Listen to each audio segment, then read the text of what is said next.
ओम शांति। ओम शांति। आज की तारीख है 16 मई 2015। साकार महावाक्य। बाबा कहते मीठे बच्चे, सदा इसी नशे में रहो कि हम संगम युगी ब्राह्मण हैं। हम जानते हैं जिस बाबा को सब पुकार रहे हैं वह हमारे सम्मुख है। आज का प्रश्न, जिन बच्चों का बुद्धि योग ठीक होगा उन्हें कौन सा साक्षात्कार होता रहेगा? उत्तर, सत्युगी नई राजधानी में क्या क्या होगा, कैसे हम स्कूल में पढ़ेंगे, फिर राज्य चलाएंगे। ये सब साक्षात्कार जैसे जैसे नजदीक आते जाएंगे होता रहेगा।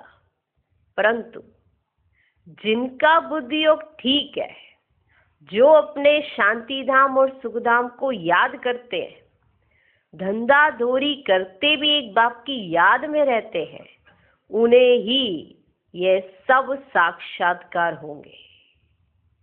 आज का गीत है ओम नमो शिवाय। सुना है ना सबने? अच्छा। ओम शांति। ओम शांति। भक्ति मार्ग में और जो भी सत्संग होते हैं उनमें तो सब गए होंगे।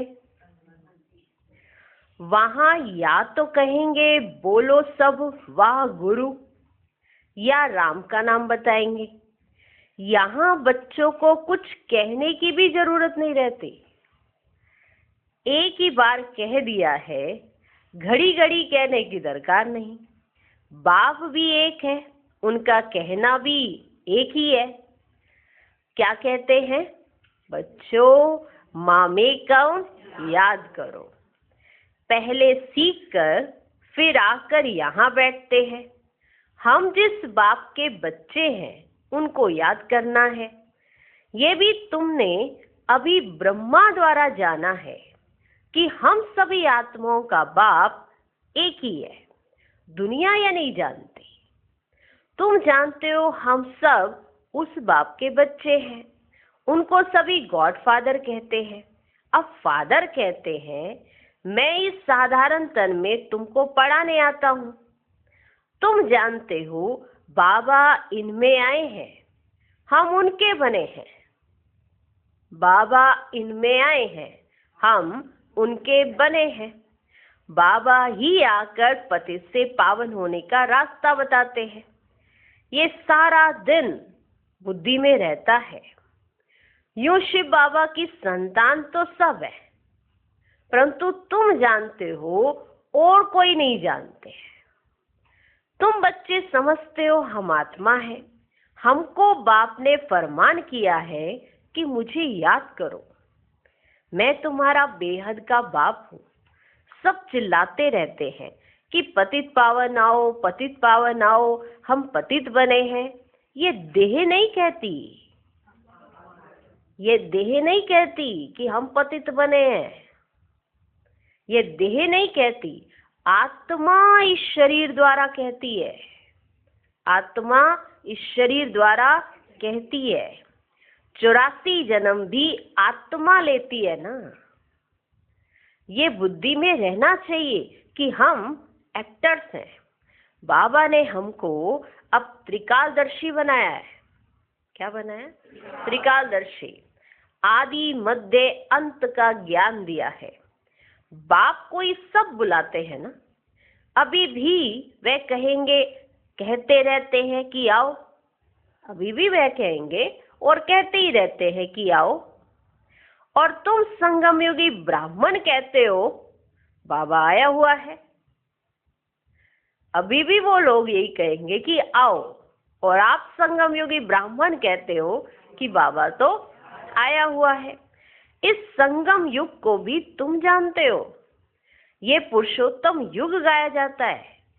पुरुषोत्तम युग होता ही है कलयुग के अंत और सतयुग के आदि के बीच में। सतयुग में सत्पुरुष, कलयुग में झूठे पुरुष रहते हैं। सतयुग में जो होकर गए हैं उन्हों के चित्र हैं। सबसे पुराने से पुराना ये चित्र है। इनसे पुराने चित्र कोई होते ही नहीं। ऐसे तो बहुत मनुष्य फालतू चित्र बैठ बनाते हैं। ये तुम जानते हो कौन कौन होकर गए हैं? जैसे नीचे अंबा का चित्र बनाया है अथवा काली का चित्र है, तो ऐसी भुजाओं वाली तो थोड़ी हो सकती है। ऐसी भुजाओं वाली हो थोड़े ही सकती। अंबा को भी 2 भुजाएं होंगी ना। मनुष्य तो जाकर हाथ जोड़ते पूजा करते हैं। भक्ति मार्ग में अनेक प्रकार के चित्र बनाए। मनुष्य के ऊपर ही भिन्न भिन्न प्रकार की सजावट करते हैं तो रूप बदल जाता है। मनुष्य के ऊपर ही भिन्न भिन्न प्रकार की सजावट करते हैं तो रूप बदल जाता है। ये चित्र आदि वास्तव में कोई है नहीं, ये सब है भक्ति मार्ग। यहाँ तो मनुष्य लूले लंगड़े निकल पड़ते हैं। सतयुग में ऐसे नहीं होते। सतयुग में ऐसे जन्म भी नहीं होता, और यहाँ तो मनुष्य लूले लंगड़े निकल पड़ते हैं। सतयुग को भी तुम जानते हो, आदि सनातन देवी देवता धर्म था। यहाँ तो ड्रेस देखो, हर एक की अपनी अपनी, कितनी वैरायटी है। यहाँ ड्रेसेस की कितनी वैरायटी है। वहाँ तो यथा राजा रानी तथा प्रजा होते हैं। जितना नजदीक होते जाएंगे तो तुमको अपनी राजधानी की ड्रेस आदि का भी साक्षात्कार होता रहेगा। जैसे जैसे आप नजदीक होते जाएंगे तो आपको अपनी राजधानी की ड्रेस का भी साक्षात्कार होता रहेगा। देखते रहेंगे। हम ऐसे स्कूल में पढ़ते हैं, ये करते हैं, देखेंगे भी वह जिनका बुद्धि योग अच्छा है। सारे नहीं देखने लगेंगे। देखेंगे भी वह जिनका बुद्धि योग अच्छा है।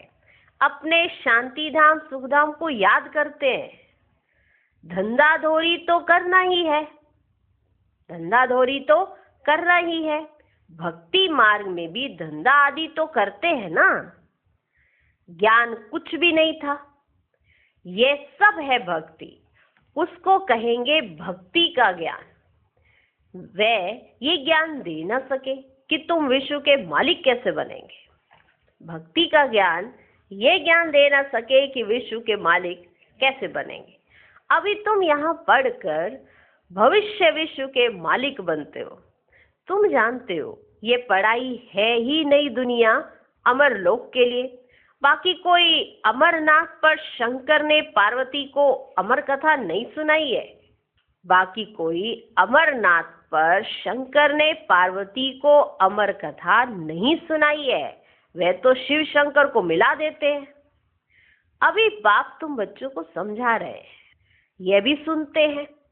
बाप बिगर सृष्टि के आदि मध्य अंत का राज कौन समझा सकेंगे? कौन समझा सकेंगे? कोई भी नहीं समझा सकते, क्योंकि सब ड्रामा के चक्र में आते हैं और चक्र से न्यारा कोई है ही नहीं। बाबा 20 ड्रामा में आते हैं पर जन्म मरण के चक्र में नहीं आते हैं। तो जो जन्म मरण के चक्र में नहीं आता वो है परम पिता परमात्मा। वही तो समझा सके कि इसका आदि क्या था, इसका मध्य क्या था और इसका अंत क्या है। ये कोई साधु संत आदि नहीं है। ये कोई साधु संत नहीं है। जैसे बाहर है वैसे यहाँ भी एक साधु संत हो गए। ये कोई साधु संत आदि नहीं है। जैसे तुम गृहस्थ व्यवहार में रहते थे वैसे यह भी। ड्रेस आदि सब वही है। ड्रेस आदि सब वही है। जैसे घर में माँ बाप बच्चे होते हैं, फर्क कुछ नहीं है। जैसे घर में, आपके घर में माँ बाप बच्चे ऐसे रहते हैं ना, वैसे फर्क तो कुछ भी नहीं है। बाप इस रथ पर सवार हो आते हैं बच्चों के पास। शिव बाबा आए, इस रथ में आए बच्चों के पास। ये भाग्यशाली रथ गाया जाता है। कभी बैल पर सवारी भी दिखाते हैं। मनुष्यों ने उल्टा समझ लिया है। मंदिर में कभी बैल हो सकता है क्या? श्री कृष्ण तो है प्रिंस, वे थोड़ी बैल पर बैठेंगे। भक्ति मार्ग में मनुष्य बहुत मूंझे हुए हैं। मनुष्यों को है भक्ति मार्ग का नशा, मनुष्यों को है भक्ति मार्ग का नशा। तुमको है ज्ञान मार्ग का नशा। तुम कहते हो इस संगम पर बाबा हमको पढ़ा रहे हैं। तुम हो इस दुनिया में, परंतु बुद्धि से जानते हो हम ब्राह्मण संगम युग पर हैं। अभी आपको ये बुद्धि से समझ आ गई है कि हम ब्राह्मण अभी संगम पर हैं और बाकी सब कलयुग में है, बाकी सब मनुष्य कलयुग में है। ये कैसे समझ आई? बुद्धि से ना। जब बुद्धि में ये ज्ञान स्पष्ट हो गया, नॉलेज क्लियर हो गई, तो ये समझ आया कि हम कहाँ पर रह रहे हैं। अभी हम संगम युग पर है और बाकी सब कलयुग में है। ये अनुभव की बातें हैं। बुद्धि कहती है हम कलयुग से अब निकल आए हैं, बाबा आया हुआ है, बाबा आया हुआ है। ये पुरानी दुनिया ही बदलने वाली है। ये तुम्हारी बुद्धि में है और कोई नहीं जानते और किसी को नहीं पता ये वाली बात। ये तुम्हारी बुद्धि में है जो ब्राह्मण बनते हैं, है ना? कहाँ पर है ये बात? हमारी बुद्धि में है। ये तुम्हारी बुद्धि में है और कोई नहीं जानते। भल एक ही घर में रहने वाले, एक ही परिवार के, उसमें भी बाप कहेगा हम संगम युगी हैं, बच्चा कहेगा नहीं हम कलयुग में हैं। अब बच्चे को तो नहीं पता कि बाप हमारा संगम युग में कैसे है। ठीक है, लौकिक में एक ही घर में बाप कहेगा मैं संगम युगी हूँ और बच्चा ज्ञान में नहीं चलता, माना उसने ज्ञान को समझा ही नहीं, तो उसे कैसे पता चले कि कलयुग से संगम युग पर कैसे आएंगे। तो बाप कहेगा हम संगम युगी हैं, बच्चा कहेगा नहीं हम कलयुग में हैं। वंडर है ना। बच्चे जानते हैं हमारी पढ़ाई पूरी होगी तो विनाश होगा, विनाश होना जरूरी है। तुम्हारे में भी कोई जानते हैं, अगर ये समझें दुनिया विनाश होनी है तो नई दुनिया के लिए तैयारी में लग जाए, बैगेज तैयार कर ले। बाकी थोड़ा समय है, बाबा के तो बन जाएं। अगर ये समझ आ जाए कि विनाश होने वाला है तो ये जो थोड़ा सा समय बचा है इसमें बाबा के तो बन जाएं। भूखों मरेंगे तो भी पहले बाबा फिर बच्चे, भूख मरेंगे तो भी पहले बाबा फिर बच्चे। यह तो बाबा का भंडारा है। तुम शिव बाबा के भंडारे से खाते हो। ब्राह्मण भोजन बनाते हैं इसलिए ब्रह्मा भोजन कहा जाता है। ब्राह्मण भोजन बनाते हैं इसलिए उसे कहा जाता है ब्रह्मा भोजन। जो पवित्र ब्राह्मण है याद में रहकर बनाते हैं, सिवाय ब्राह्मणों के शिव बाबा की याद में कोई रह नहीं सकते। वह ब्राह्मण थोड़े ही शिव बाबा की याद में रहते हैं, वह वाले ब्राह्मण थोड़े शिव बाबा की याद में रहते हैं। शिव बाबा का भंडारा यह है जहां ब्राह्मण भोजन बनाते हैं। ब्राह्मण योग में रहते हैं, पवित्र तो है ही, बाकी है योग की बात। इसमें ही मेहनत लगती है। गपोड़ा चल ना सके, इसमें ही मेहनत लगती। किसमें? याद में। गपोड़ा चल ना सके, ऐसे कोई कह ना सके कि मैं संपूर्ण योग में हूं, वह 80% योग में हूं। कोई भी कह ना सके मैं तो योग में ही हूं, मैं तो सारा दिन योग में ही रहता हूं। ये गपोड़ा चल ना सके, कोई भी कह ना सके। ज्ञान भी चाहिए। तुम बच्चों में योगी वह है जो अपनी दृष्टि से ही किसी को शांत कर दे। सुना हम सब बच्चों ने? तुम बच्चों में योगी वह है जो अपनी दृष्टि से ही किसी को शांत कर दे। यह भी ताकत है। एकदम सन्नाटा हो जाएगा। जब तुम अशरीरी बन जाते हो, फिर बाप की याद में रहते हो, तो यही सच्ची याद है। जब तुम अशरीरी हो जाते हो, फिर बाप की याद में रहते हो, तो यही सच्ची याद है। फिर से ये प्रैक्टिस करनी है। जैसे तुम यहां याद में बैठते हो, ये प्रैक्टिस कराई जाती है। जैसे यहां पर याद में बैठते हो, तो ये आपको प्रैक्टिस कराई जाती है। फिर भी सब कोई याद में रहते नहीं है। कहां कहां बुद्धि भागती रहती है, तो वे फिर नुकसान कर लेते हैं।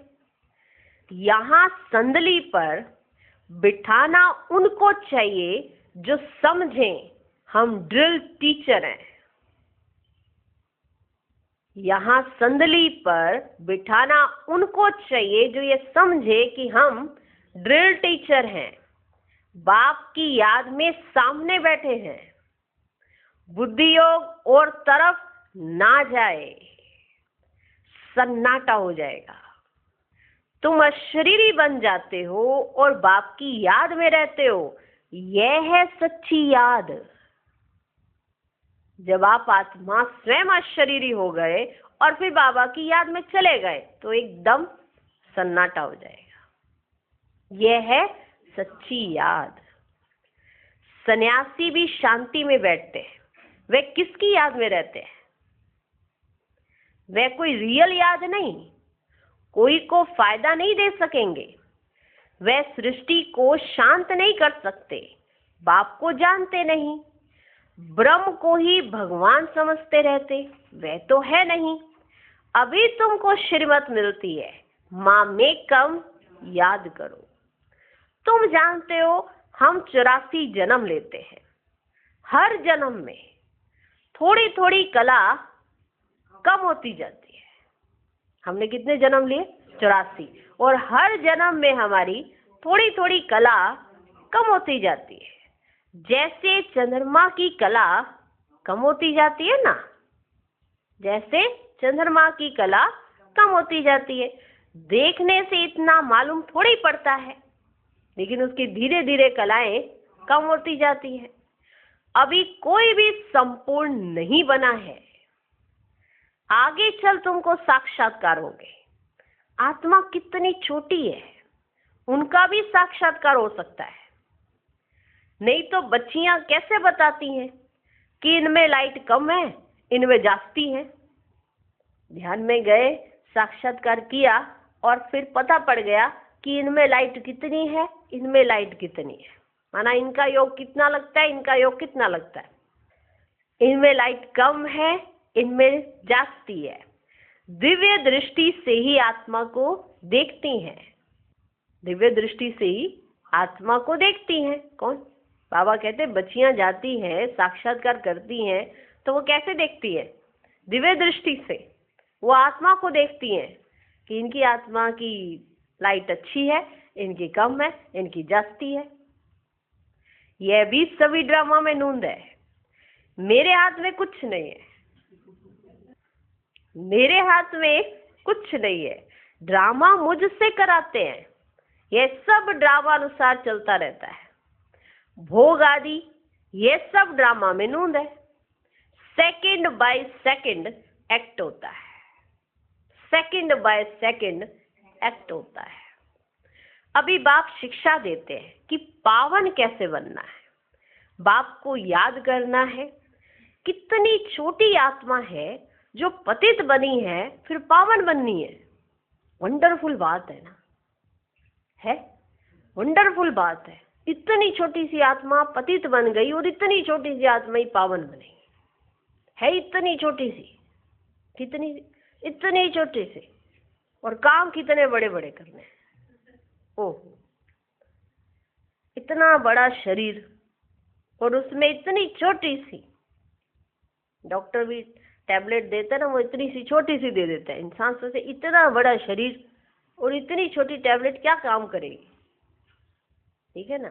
और इतनी छोटी सी आत्मा में इतने जन्मों का पाठ नूंदा हुआ है। कमाल है, वंडर है ना। कुदरत कहते हैं ना, बाप से तुम सब कुदरती बातें सुनते हो, सब कुदरती बातें, क्या क्या होता है, कैसे कैसे होता है, सब कुदरती बातें सुनते हो। सबसे कुदरती बात है आत्मा और परमात्मा की, सबसे कुदरती बात है जो कोई नहीं जानते, ऋषि मुनि आदि कोई भी नहीं जानते। इतनी छोटी आत्मा ही पत्थर बुद्धि से पारस बुद्धि बनती है। बुद्धि में यही चिंतन चलता रहे कि हम आत्मा पत्थर बुद्धि बनी थी, अब फिर बाप को याद कर पारस बुद्धि बन रही है। लौकिक रीति तो बाप भी बड़ा, फिर टीचर गुरु भी बड़े मिलते हैं।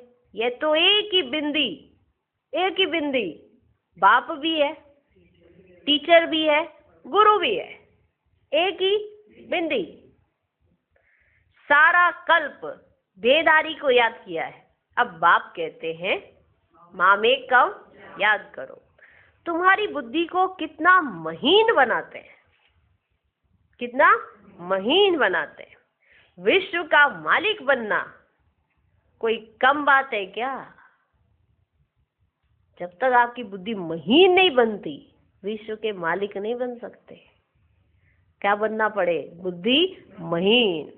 इसे बुद्धि महीन बनने के लिए रोज घिसाई हो रही है बुद्धि की, रोज सुबह सुबह घिसाई होती है। कोई भी चीज बनानी होती, महीन करनी है तो उसकी घिसाई की जाती कि नहीं की जाती?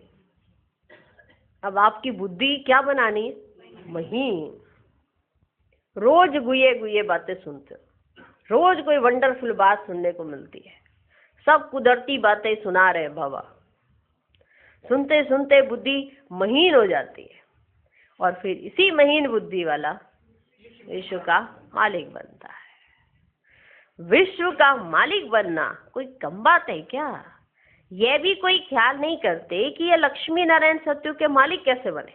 तुम भी नंबरवार पुरुषार्थ अनुसार ही जानते हो, तुम्हारी भी कोई कमाल नहीं है।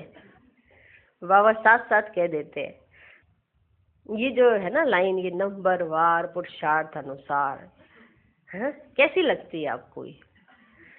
है यह भी कोई ख्याल नहीं करते कि लक्ष्मी नारायण सत्यु के मालिक कैसे बने। तुम भी नंबरवार पुरुषार्थ अनुसार जानते हो, नया कोई इन बातों को समझ ही ना सके। पहले मोटे रूप से समझा, फिर महीनता से समझाया जाता है। बाप है बिंदी, वह फिर इतना बड़ा बड़ा लिंग रूप बना देते हैं। मनुष्यों के भी बहुत बड़े बड़े चित्र बनाते हैं, परंतु ऐसे है नहीं। मनुष्यों के शरीर तो यही होते हैं। भक्ति मार्ग में क्या क्या बैठ बनाया है, मनुष्य कितना मुझे हुए हैं। बाप कहते हैं जो पास्ट हो गया वह फिर होगा। अभी तुम बाप की श्रीमत पर चलो। इनको भी बाबा ने श्रीमत दी, साक्षात्कार कराया ना। तुमको हम बादशाही देता हूँ, अब इस सर्विस में लग जाओ। अपना वर्षा लेने का पुरुषार्थ करो, ये सब छोड़ दो। तो यह भी निमित्त बना। सब तो ऐसे निमित्त नहीं बनते हैं, जिनको नशा चढ़ा तो आकर बैठ गए। बाबा कहते जैसे मैंने इनको दिखाया, साक्षात्कार कराया और समझाया कि तुम्हें ये बनना है, तो इन्होंने सब कुछ छोड़ दिया, निमित्त बन गए। सब तो ऐसे निमित्त नहीं बनते हैं, जिनको नशा चढ़ा तो आकर बैठ गए। हमको तो राजाई मिलती है, फिर ये पाई पैसे क्या करेंगे? तो अब बाप बच्चों को पुरुषार्थ कराते हैं। राजधानी स्थापन हो रही है। कहते भी हैं हम लक्ष्मी नारायण से कम नहीं बनेंगे। सब कहते हैं कि हम लक्ष्मी नारायण से कम नहीं बनेंगे, तो श्रीमत पर चल कर दिखाओ। कहना बड़ा अच्छा लग रहा है, हम लक्ष्मी नारायण से कम नहीं बनेंगे। कहते भी हैं हम लक्ष्मी नारायण से कम नहीं बनेंगे, तो श्रीमत पर चल कर दिखाओ, चूचा मत करो। ये जो आवाज से ये चिल्ला चिल्ला के बोले जा रहे हो, ये चूचा मत करो, करके दिखाओ। बाबा ने थोड़ी कहा बाल बच्चों का क्या हाल होगा। बाबा ने कहा कि बाल बच्चों का क्या हाल होगा। एक्सीडेंट में अचानक कोई मर जाते हैं तो क्या कोई भूखा रहता है क्या? कोई ना कोई मित्र संबंधी आदि देते हैं खाने के लिए। यहाँ देखो, बाबा पुरानी झोपड़ी में रहते हैं, तुम बच्चे आकर महलों में रहते हो। बाप कहेंगे बच्चे अच्छी रीति रहें, खाएं पिएं, जो कुछ भी नहीं ले आए हैं उनको भी सब कुछ अच्छी रीति मिलता है। इस बाबा से भी अच्छी रीति रहते हैं, माना बाबा झोपड़ी में रहते हैं, इस बाबा से भी जो बच्चे आते हैं वो अच्छी रीति रहते हैं। शिव बाबा कहते हैं हम तो हैं ही रमता योगी। शिव बाबा कहते हैं हम तो हैं ही रमता योगी, कोई का भी कल्याण करने जा सकता हूं, मुझे कोई रोक नहीं सकता। कौन कहते हैं ये? शिव बाबा। रमता योगी का अर्थ क्या है? यहाँ पे शिव बाबा योग नहीं लगाते हैं। रमता योगी माना बंधन में नहीं बंधा हुआ है, माना बंधा हुआ है, ड्रामा के बंधन में है, बच्चों के स्नेह में है, पर फिर भी निर्बंधन है, उसे कहा जाता है रमता योगी। शिव बाबा कहते हैं हम तो हैं ही रमता योगी, कोई का भी कल्याण करने जा सकता हूं। जो ज्ञानी बच्चे हैं वे कभी साक्षात्कार आदि की बातों में खुश नहीं होंगे। जो ज्ञानी बच्चे हैं उनको ये आस नहीं रहेगी कि मुझे साक्षात्कार हो, मुझे साक्षात्कार हो। वो कभी साक्षात्कार आदि की बातों में खुश नहीं होंगे, सिवाय योग के और कुछ भी नहीं। इन साक्षात्कार की बातों में खुश नहीं होना। बाबा देखते हैं ना कि बच्चे साक्षात्कार का नाम सुन के कुछ ज्यादा ही खुश हो गए तो साथ साथ बता भी देते हैं कि ये साक्षात्कार की बातों से जास्ती खुश नहीं होना, योग में ही खुश रहना। अच्छा, मीठे मीठे सिकिलधे बच्चों प्रति माता पिता बाप दादा का याद प्यार और गुड मॉर्निंग। रूहानी बाप की रूहानी बच्चों को नमस्ते। हम रूहानी बच्चों की भी रूहानी बाप को नमस्ते नमस्ते नमस्ते। Good morning good morning good morning. धारणा के लिए मुख्य सार, पहला पॉइंट, योग की ऐसी स्थिति बनानी है जो दृष्टि से ही किसी को शांत कर दे, एकदम सन्नाटा हो जाए। इसके लिए अशरीरी बनने का अभ्यास करना है। दूसरा पॉइंट, ज्ञान के सच्चे नशे में रहने के लिए याद रहे कि हम संगम युगी हैं। अब ये पुरानी दुनिया बदलने वाली है, हम अपने घर जा रहे हैं।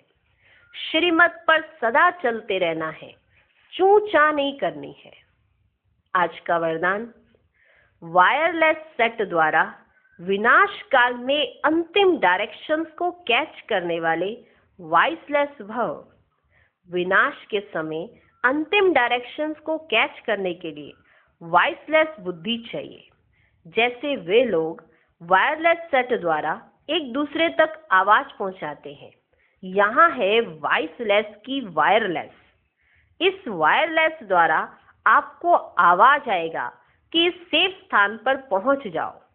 जो बच्चे बाप की याद में रहने वाले वॉइसलेस है, जिन्हें अशरीरी बनने का अभ्यास है, वे विनाश में विनाश नहीं होंगे, लेकिन स्व इच्छा से शरीर छोड़ेंगे। आज का स्लोगन, योग को किनारे कर कर्म में बिजी हो जाना, यही अलबेलापन है। ओम शांति।